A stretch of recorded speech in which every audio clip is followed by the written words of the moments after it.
ಇದೇ ಅಕ್ಟೋಬರ್ 6ರಂದು ಉತ್ತರ ದೆಹಲಿಯ ಗಾಂಧಿ ವಿಹಾರ್ ಬಿಲ್ಡಿಂಗ್ನ ಫ್ಲಾಟ್ನಲ್ಲಿ ಬೆಂಕಿ ಕಾಣಿಸಿಕೊಂಡಿತ್ತು. ಕೂಡಲೇ ಅಲ್ಲಿಗೆ ಧಾವಿಸಿದ್ದ ಅಗ್ನಿಶಾಮಕ ಸಿಬ್ಬಂದಿ 35 ವರ್ಷದ ಯುಪಿಎಸ್ಸಿ ಆಕಾಂಕ್ಷಿ ರಾಮ್ಕೇಶ್ ಮೀನಾ ಅವರ ಸುಟ್ಟ ದೇಹವನ್ನ ಪತ್ತೆ ಮಾಡಿದ್ರು.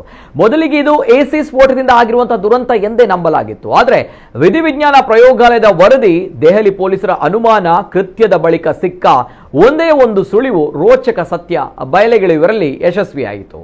ಈ ಪ್ರಕರಣದ ಮಾಸ್ಟರ್ ಮೈಂಡ್ ಸೂತ್ರದಲ್ಲಿ ಎಲ್ಲವೂ ಕೂಡ 21 ವರ್ಷದ ಫೋರೆನ್ಸಿಕ್ ಸೈನ್ಸ್ ವಿದ್ಯಾರ್ಥಿನಿ ಅಮೃತ. ಹತ್ಯೆಯಾದ ರಾಮ್ಕೇಶ್ ಮೀನಾ ಆಕೆಯ ಲಿವ್-ಇನ್ ಪಾರ್ಟ್ನರ್. ಆದರೆ ರಾಮ್ಕೇಶ್ ಅಮೃತಳ ಖಾಸಗಿ ವಿಡಿಯೋವನ್ನು ರಹಸ್ಯವಾಗಿ ರೆಕಾರ್ಡ್ ಮಾಡಿಕೊಂಡಿದ್ದ. ವಿಡಿಯೋಗಳನ್ನು ಡಿಲೀಟ್ ಮಾಡುವಂತೆ ಕೇಳಿಕೊಂಡ್ರು ಕೂಡ ನಿರಾಕರಿಸಿದ್ದ. ಇದರಿಂದ ಅಮೃತ ಮೀನಾ ಮೇಲೆ ಸಿಟ್ಟಾಗಿದ್ಲು. ತಾನು ಫೋರೆನ್ಸಿಕ್ ಸೈನ್ಸ್ ವಿದ್ಯಾರ್ಥಿನಿ ಆಗಿದ್ದರಿಂದ ಕೃತ್ಯ ನಡೆದ ಸ್ಥಳ ಸಂಪೂರ್ಣ ಸುಟ್ಟು ಹೋದ್ರೆ ಫೋರೆನ್ಸಿಕ್ ಅಧಿಕಾರಿಗಳಿಗೆ ಯಾವುದೇ ಸಾಕ್ಷ್ಯ ಸಿಗಲ್ಲ ಅಂತ ಅಮೃತ ನಂಬಿದ್ಲು. ಈತ X boy friend gas agency ಹೊಂದಿದ್ರಿಂದ ಸುಲಭವಾಗಿ ಗ್ಯಾಸ್ ಸಿಲಿಂಡರ್ ಲಭ್ಯವಿರ್ತಾ ಇತ್ತು. ಜೊತೆಗೆ ಅವನಿಗೆ ಸ್ಫೋಟಿಸುವುದು ಕೂಡ ಗೊತ್ತಿತ್ತು. ಇಬ್ಬರಷ್ಟೇ ಈ ಕೆಲಸಕ್ಕೆ ಸಾಲೋದಿಲ್ಲ ಅಂತ ಇನ್ನು ಎಕ್ಸ್ ಬಾಯ್ ಫ್ರೆಂಡ್ ಗೆಳೆಯನನ್ನು ಕೂಡ ಸೇರಿಸಿಕೊಂಡು ಸ್ಕೆಚ್ ಹಾಕಿ ಹತ್ಯೆಗೈದಿದ್ದಾರೆ.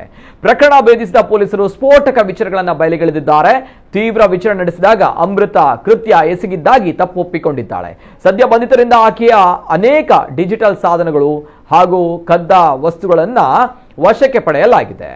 ಇನ್ನು ಅಮೃತ ಸೇರಿ 3 ವಿರುದ್ಧ ಪ್ರಕರಣ ದಾಖಲಿಸಿಕೊಂಡಿರುವ ಪೊಲೀಸರು ಮುಂದಿನ ತನಿಖೆ ಕೈಗೊಂಡಿದ್ದಾರೆ.